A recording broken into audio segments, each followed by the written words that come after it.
Assalamualaikum warahmatullahi wabarakatuh.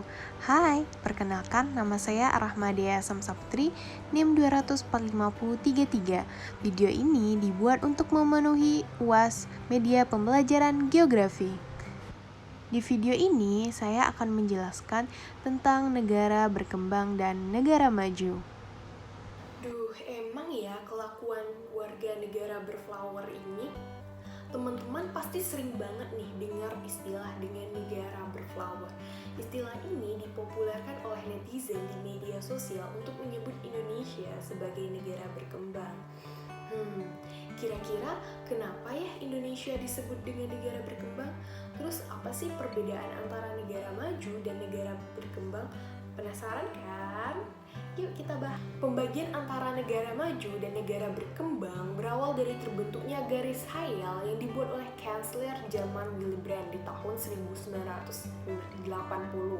Willy Brandt membagi negara-negara yang ada di dunia ini dengan negara kaya di wilayah utara dan negara miskin di wilayah selatan. Negara-negara ini dibagi berdasarkan produk domestiknya, Bruto Gross Domestic Product atau GDP per kapita. Negara-negara yang berada di utara memiliki GDP per kapita yang tinggi karena perdagangan barang-barang manufaktur mereka sukses, sementara negara-negara di bagian selatan memiliki GDP per kapita yang rendah karena perdagangan barang-barang mentah dan setengah jadi, sehingga memiliki pendapatan ekspor yang rendah. Loh, kok Indonesia termasuk negara miskin? Padahal Indonesia kan sudah cukup maju. Ya namanya juga pembagian negara tahun 1980, makanya di tahun 2017 peta ini diupdate lagi sesuai dengan perkembangan negara-negara ini. Tapi kriterianya masih tetap sama, masih berdasarkan perkembangan ekonomi masing-masing negara. Negara-negara di bagian utara yang dulu disebut sebagai negara maju, sekarang disebut dengan negara-negara paling maju, sementara negara-negara sebelah selatan dan disebut negara berkembang. Kira-kira seperti apa ya kriteria sebuah negara dikatakan maju dan berkembang itu? Oke, kriteria negara maju dan negara berkembang.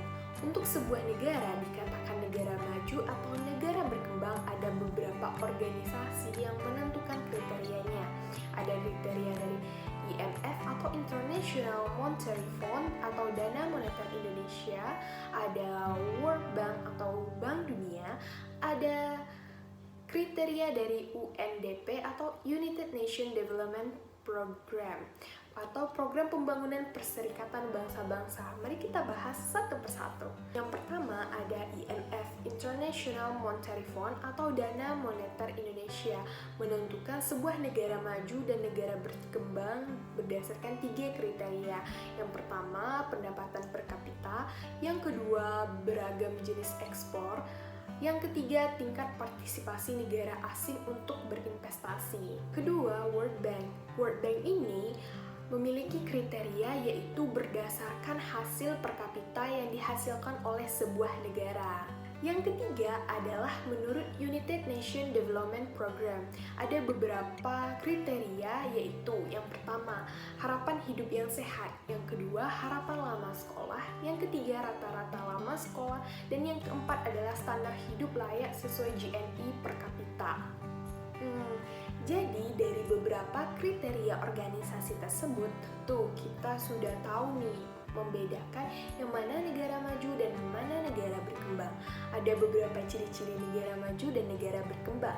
Mari kita bahas satu persatu. Yang pertama, ciri-ciri negara maju. Ada beberapa ciri-ciri dari negara maju secara umum. Pertama, negara maju ada beberapa ciri-ciri dari negara maju.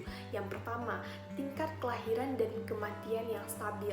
Yang kedua, tinggi rasio wanita yang bekerja.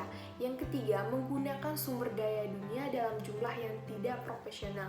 Di negara maju, lebih banyak orang mengendarai mobil, terbang dengan pesawat terbang, dan memberi daya pada rumah mereka dengan listrik dan gas. Yang keempat, memiliki tingkat utang yang lebih tinggi. Yang kedua, negara berkembang.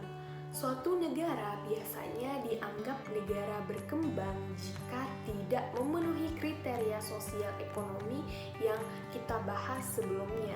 Secara sederhana, negara berkembang adalah negara-negara dengan pendapatan lebih rendah, basis industri terkebelakang, standar hidup yang lebih rendah, dan kurangnya akses teknologi yang modern. Akibatnya, negara-negara yang berkembang sering mengalami kekurangan pekerjaan, makanan, air bersih, pendidikan, perawatan, kesehatan, dan juga perumahan. Oke, sekarang kamu udah bisa nih membedakan mana negara berkembang dan mana negara maju.